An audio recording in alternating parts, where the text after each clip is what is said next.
तो गाइस कैसे हैं आप सब लोग। रीइंकार्नेटेड के एपिसोड 216 के साथ हाजिर हूँ। तो इस एपिसोड की शुरुआत में ड्यूक मिंग का सीन दिखाते हैं डीमन इल्यूशनरी राम में। ड्यूक मिंग जो कि लास्ट टाइम बचकर निकल गए थे। मो फैमिली के पैट्रियार्च यानी कि हमारे जाओची के दादाजी वो उसके पीछे लगे होते हैं। मिंग बड़ी स्पीड से उनके आगे आगे भाग रहा होता है। वो कहता है ये सभी बेवकूफ तो अभी मेरा पीछा कर रहे हैं। इनको क्या लगता है कि ये मिस किंग को पकड़ सकते हैं। पिछले 1 महीने से ये लगातार मेरा पीछा किए जा रहे हैं। दादाजी अपने बेटे से कहते हैं यू भाई चलो जल्दी से अटैक करने के लिए रेडी हो जाओ। इस बार हम इसे नहीं छोड़ेंगे। भाई भी जल्दी से अपनी पावर्स को रिलीज करते हैं। दादाजी और दोनों यहाँ पर अपनी आइस प्रिजन को यूज करने वाले हैं। वो दोनों अपनी डिवाइन पावर्स को रिलीज करते हुए मास्टर ड्यूक मिंग के ऊपर अटैक करते हैं। वो दोनों जब मिलकर उसके ऊपर अटैक करते हैं तो वहाँ पर एक बड़ा सा आइस क्रिस्टल बना देते हैं। वो उसको आइस क्रिस्टल के अंदर जमा देते हैं। एंड पाउंड सभी लोगों से कहते हैं तुम सभी लोग इसके ऊपर डायरेक्टली अटैक करना। अगर ये जहाँ से आजाद हो गया तो ये हम सभी को मार डालेगा। सेकंड एल्डर उनसे कहते हैं मैं भी इसी बारे में सोच रहा हूँ। मैं इसको बिल्कुल भी नहीं छोड़ सकता। चलो इसके ऊपर डायरेक्टली अटैक करते हैं। तो वो उसे अपने बड़े से आइस क्रिस्टल के अंदर जमा देते हैं और उसके बाद उसके ऊपर अटैक करने लगे हैं। सेकंड एल्डर अपनी तलवार निकालते हैं जबकि ग्रैंडपा भी अपनी चेन्स की पावर्स को यूज करते हैं और बाकी के सभी लोग भी अपने अपने फायर बॉल्स को उसकी तरफ फेंकते हैं और कहते हैं सब कुछ खत्म हो चुका है। मिंग किंग अब यहीं बचेगा। हम लोग ड्यूक मिंग को नहीं छोड़ने वाले। ये मरेगा। मास्टर जी फेंग कहते हैं इस बंदे ने पिछले 100 साल से हमें बहुत ज्यादा धोखे में रखा है। इस बंदे की वजह से ये सब कुछ हुआ है। हमारा पुराना डीमन किंग और उसके साथ साथ हमारे डीमन एम्परर दोनों को इस बंदे ने मरवा दिया। हम लोग इसकी जान लेकर अपने ऊपर लगे हुए सारे इल्जामात को धो डालेंगे। तो वो जब बर्फ के उस बड़े से क्रिस्टल के ऊपर अटैक करते हैं तो वहाँ पर एक जबरदस्त धमाका होता है। मास्टर जी फेंग कहते हैं तो फाइनली हमने ड्यूक मिंग को मार ही दिया। हालांकि मेरी पूरी जिंदगी के जितने भी गुनाह है वो सारे के सारे तो नहीं धुल सकते, लेकिन कम से कम इसको मार कर मेरे कुछ गुनाह तो कम हो जाएंगे। लेकिन जैसे वहाँ पर से धमाके का धुआं हटता है तो वहाँ पर दिखाते हैं ड्यूक मिंग उनके सामने खड़े होते हैं। ड्यूक मिंग उनसे कहते हैं क्या तुम लोगों को लगता है कि इस किंग को मार पाना इतना ज्यादा आसान है? लोग इस लायक नहीं हो कि जहाँ पर मुझे मार सको। साथ ही वो अपनी पावर्स को रिलीज करते हैं। तो उनसे कहते हैं तुम सभी लोगों ने जहाँ पर मुझे बहुत ज्यादा मजबूर कर दिया। देखो मैं तुम्हारा क्या करता हूँ। कि जाओची के मामा जी कहते हैं ये बंदा यहाँ पर जिस पावर को रिलीज कर रहा है ऐसा लगता है कि ये टायरेंट लेवल के बहुत ज्यादा करीब पहुंच चुका है। ये टायरेंट लेवल पर पहुंचने वाला है। जैसे इसकी स्ट्रेंथ बहुत ज्यादा है। हम सभी को पीछे हटना होगा। वो सभी एक दूसरे से कहते हैं बहुत ज्यादा होशियार रहना। मास्टर ड्यूक मिंग बड़ी स्पीड के साथ उड़ते हुए सबसे पहले तो जी फेंग को मारने के लिए आगे बढ़ते हैं क्योंकि कभी वो उनका साथी हुआ करता था लेकिन अब वो इनके खिलाफ हो चुका है। इसी वजह से वो पहले उसे मारने के लिए आगे बढ़ते हैं। वो चिल्लाकर कहते हैं कोई मेरी मदद करो। क्योंकि बाकी के सभी एल्डर्स भी उसे कहते हैं तुम्हारी हिम्मत कैसी है इसके करीब जाने की। वो सभी लोग उसकी मदद करने के लिए आगे बढ़ने लगते हैं लेकिन मास्टर ड्यूक मिंग उसके बहुत ज्यादा करीब पहुंच जाते हैं और जी फेंग के चेहरे पर अपना हाथ रखते हैं और अपनी पावर्स को रिलीज करते हुए जैसे उसे मारने लगते हैं उसी वक्त उस बेचारे का हाथ कट जाता है। तो वहीं पर चिल्लाना शुरू कर देते हैं क्योंकि डीमन क्वीन वहाँ पर आ चुकी है। डीमन क्वीन वहाँ पर आती है उसका हाथ काट देती है। वो उसे कहती है क्या लगता है कि मेरे होते हुए यहाँ पर तुम किसी एल्डर को मार सकते हो? वो जी फेंग से कहती है तुम अभी तक यहाँ पर क्या कर रहे हो? चलो जल्दी से साइड पर हट जाओ। और वो बड़ी स्पीड से वहाँ से साइड पर हट जाता है। ड्यूक मिंग भी इस बात से काफी घबरा जाते हैं कि डीमन क्वीन यहाँ पर आ चुकी है। वो गुस्से के साथ चिल्लाकर उसे कहते हैं क्या तुम मरना चाहती हो? फिर यहाँ पर मेरे सामने आ गई हो। लेकिन उसी वक्त डीमन क्वीन उसके मुंह पर एक जबरदस्त किक मारती है। उसे कहती है जहाँ पर तुम मरने वाले हो। लास्ट टाइम तो तुम बचकर भाग गए थे। फिर साथ ही वो उसके मुंह पर एक और पंच मारती है जिससे उस बेचारे के दांत भी टूट जाते हैं। डीमन क्वीन उसे मौका ही नहीं देती आगे से फाइट बैक करने का। वो उसके पेड़ में एक और पंच मारती है जिससे उड़ता हुआ नीचे जाकर गिरता है। डीमन क्वीन उसे नीचे जंगल में गिराने के बाद बड़ी स्पीड से वो भी नीचे चली जाती है और नीचे जाने के बाद उसके ऊपर पंचेस मारना स्टार्ट करती है। वो इतने ज्यादा पंचेस मारती है कि वहाँ पर बहुत ही जबरदस्त धमाके हो रहे होते हैं। अब जी के मामा जी कहते हैं प्रिंसेस तो बहुत ज्यादा जालिम है। देखो जरा उसको कितनी बुरी तरह से पीट रही है। तो कहते हैं हाँ ये बात तो तुमने बिल्कुल ठीक कही। Demon queen master Duke Ming को बहुत ज्यादा पीटने के बाद उसे उठाती है और ऊपर ले आती है। उन लोगों से कहती है ये लो ये रहा तुम्हारा ड्यूक मिंग। मैंने इसको पकड़ लिया है। तो सभी लोग कहते हैं इसने तो ड्यूक मिंग की पावर्स को क्रिपल कर दिया है। अब इसके पास और कोई भी पावर नहीं बची। साथ ही डीमन क्वीन उनसे कहती है मास्टर मो मुझे ये बताएं मैंने मास्टर जून से 3 महीने पहले कहा था कि उन्हें शिप को तैयार करना है ताकि हम लोग यहाँ से निकल सके और स्काई परफॉर्म कॉन्टिनेंट में जाकर अपने हस्बैंड की मदद कर सके। उसका काम कहाँ तक पहुँचा है? तो जाओची के मामा जी कहते हैं डीमन क्वीन आपके ससुर जी उसको बनाने में लगे हुए हैं। वो उसको रिपेयर कर रहे हैं और मुझे लगता है कि तकरीबन 15 दिन और लगेंगे। इतनी जल्दी वो ठीक नहीं होने वाली और हमें काफी सारे डिवाइन क्रिस्टल्स की भी जरूरत पड़ रही है। इसी वजह से अगले 15 दिन तक तो इंतजार करना पड़ेगा। क्वीन अपने पास से एक और बड़ा क्रिस्टल निकालती है और उसे कहती है मुझे 15 दिन और इंतजार नहीं करना। मैं चाहती हूँ तो जल्दी से जल्दी उस शिप को रेडी करो। क्रिस्टल को भी यूज करो और क्रिस्टल को यूज करते हुए उसको चलाओ। हम लोग जल्दी से जल्दी वहाँ पर जाना चाहते हैं। जाकर जाओची से मिलेंगे। मामा जी उसे कहते हैं ठीक है लिटिल डीमन क्वीन अब तुम्हें परेशान होने की जरूरत नहीं है। हम लोग अपना पूरा बेस्ट देंगे और जाकर उस शिप को रेडी करेंगे। डीमन क्वीन भी इस बात से काफी खुश हो जाती है। फिर साथ ही वो उसे मो फैमिली की तरफ फेंकती है और कहती है लो ये मिंग किंग अब तुम्हारा हुआ। चाहती हूँ कि तुम लोग इसे अपनी आइस प्रिजन के अंदर ट्रैप करके रखो। 10 दिन तक इसे अपनी आइस प्रिजन के अंदर ट्रैप करके रखना। उसके बाद तुम लोग जो इसको पनिशमेंट देना चाहो वो दे सकती हो। लेकिन मेरी एक बात को याद रखना कि इसको मरने मत देना। कम से कम अगले 100 साल तक तो इसको बिल्कुल भी मरने मत देना और हर रोज इसे टॉर्चर करना। इसे ऐसी सजा देना जिसकी वजह से 100 साल तक इसने जो कुछ भी मेरे फादर के साथ किया था उसकी सजा इसे मिले। इसने मेरे फादर की जान ली थी, साथ में तुम्हारे डीमन किंग को फंसाकर उसको भी मरवाया था। तो सभी लोग डीमन क्वीन से कहते हैं ठीक है डीमन क्वीन, हम लोग बिल्कुल ऐसा ही करेंगे, और वो सभी लोग वहाँ से चले जाते हैं, जबकि डीमन क्वीन भी वहाँ से चली जाती है। यहीं से हमारा नेक्स्ट सीन दोबारा से स्काई पर फाउंड कॉन्टिनेंट का दिखाया जाता है। तो हमारा ज़ाओची अपनी प्रिंसेस ज़ुएर को अपने साथ लेकर नैनहाई ओशन की तरफ निकल चुका है। ये दोनों सुप्रीम सी पैलेस की तरफ जा रहे हैं। सुप्रीम सी पैलेस ये भी चारों सैक्रेड ग्राउंड में से एक बड़ा सैक्रेड ग्राउंड है, यानी एक बड़ा सैक्रेड क्लैन है। अब ये लोग नैनहाई ओशन के ऊपर पहुंचते हैं तो वो बहुत ज्यादा खूबसूरत होता है, वहाँ का बीच बहुत ज्यादा प्यारा होता है।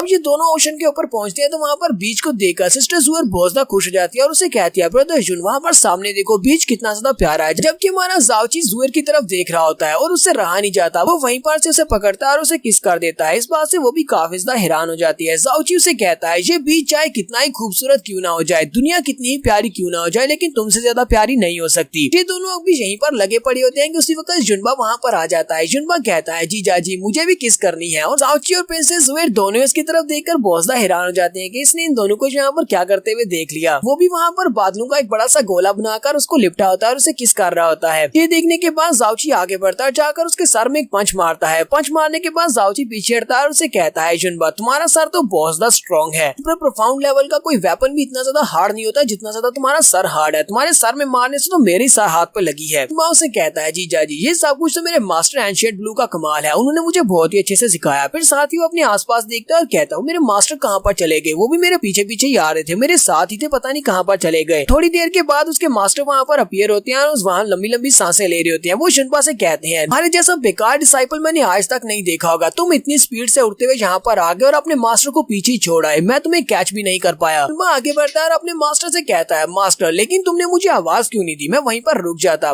तो मास्टर एंशिएंट ब्लू आगे से मजाक करते हुए से कहते हैं आवाज मैंने तुम्हारी माँ को देनी थी, मैं इतनी पीछे रह गया था कि मैं तुम्हें आवाज देता भी तब भी तुम्हें सुनाई नहीं देता, तुम्हारी स्पीड मुझसे ज्यादा होती जा रही है। तो जुनबा उनसे कहता है मास्टर आपने मेरे साथ गलत बात की है, मैं जाकर टियानजुन कोर्ट में आपकी शिकायत करूंगा, आपकी सैलरी काटी जाएगी, आप अपने स्टूडेंट से इस तरह बात कैसे कर सकते हैं। मास्टर एंशिएंट ब्लू से कहते हैं जरा शिकायत करके देखो तो सही, उसके बाद में पूरे 3 दिन तक तुम्हें भूखा प्यासा रखूंगा और कुछ भी मीट खाने को नहीं मिलेगा। जुनबा अपने मास्टर से कहता है हाँ बड़ी बात है, तुम्हें क्या लगता है कि तुम मुझे 3 दिन तक भूखा रख सकते हो, मैं तुम्हारी दाढ़ी को ही उखाड़ दूंगा। मिस्टर ज़ुएर ज़ाओची दूर खड़े ये सब कुछ देख रही होती हैं और कहते हैं जरा देखो तो सही इन दोनों का मास्टर डिसाइपल का रिलेशनशिप कितना ज्यादा अच्छा है, ये दोनों आपस में इस तरह बहस कर रहे हैं जैसे कोई बाप बेटा आपस में बहस कर रहे हो। दोनों आपस में बहस करते करते यहाँ तक पहुँच जाते हैं कि जुनबा वाकई में अपने मास्टर की दाढ़ी पकड़ लेता है और उसे खींच रहा होता है। मास्टर उसे कहते हैं नालायक स्टूडेंट कहेंगे, तुम तो वाकई मेरी दाढ़ी को खींच रहे हो। जुनबा उनसे कहता है तो पहले आपने मेरा गला पकड़ा है, मेरा गला छोड़ो नहीं तो मैं तुम्हारी दाढ़ी नहीं छोड़ूंगा। लोग अभी यहीं पर होते हैं कि उसी वक्त उनके सामने एक बड़ी सी होली शिप अपीयर होती है। ज़ाओची कहता है ये तो एक बहुत बड़ी होली शिप है। मास्टर जुनबा से कहते हैं चलो अब बस करो, यहाँ पर और लोग भी आ चुके हैं, अब जल्दी से मुझे छोड़ दो। तो वो दोनों एक दूसरे को छोड़ देते हैं। वो होली शिप सी पैलेस वालों की होती है। वो लोग उनसे कहते हैं हम लोग सी पैलेस से यहाँ पर आपको वेलकम करते हैं, आप सभी लोग यहाँ पर मेहमान हैं, हम सभी लोग यहाँ पर इसलिए आए हैं ताकि आप सभी को सी पैलेस तक लेकर जा सके। कि हमारे सी पैलेस को बहुत ज्यादा सीक्रेट रखा गया और बहुत सारे लोगों को नहीं पता होता कि सी पैलेस में अंदर कहाँ पर से घुसना है, इसलिए आप जल्दी से हमारी शिप के ऊपर आ जाए, हम आपको अंदर लेकर चलते हैं। एंशिएंट ब्लू से कहते हैं ठीक है हम लोग आ रहे हैं, और ये सभी लोग शिप के ऊपर चले जाते हैं। तो शिप बड़ी स्पीड से उड़ती हुई एक पोर्टल को पार करती है और उन्हें सी पैलेस के अंदर ले आती है। वो लोग सी पैलेस को देखकर बहुत ज्यादा खुश होते हैं क्योंकि सी पैलेस बहुत ही खूबसूरत जगह होती है। सी पैलेस के काफी ज्यादा करीब आने के बाद वो दोनों सर्वेंट उनसे कहते हैं मास्टर हम इससे ज्यादा आगे आपको लेकर नहीं जा सकते, क्योंकि अगर हम लोग अपनी होली शिप को इससे आगे लेकर गए तो इसके इर्द गिर्द जो प्रोटेक्शन बैरियर है वो एक्टिवेट हो जाएगा और हमारी शिप तबाह हो जाएगी। वजह से हम लोग यहीं पर आपको उतार रहे हैं, आपको यहाँ से खुद ही अंदर जाना होगा। मास्टर एंशिएंट ब्लू उनसे कहते हैं ठीक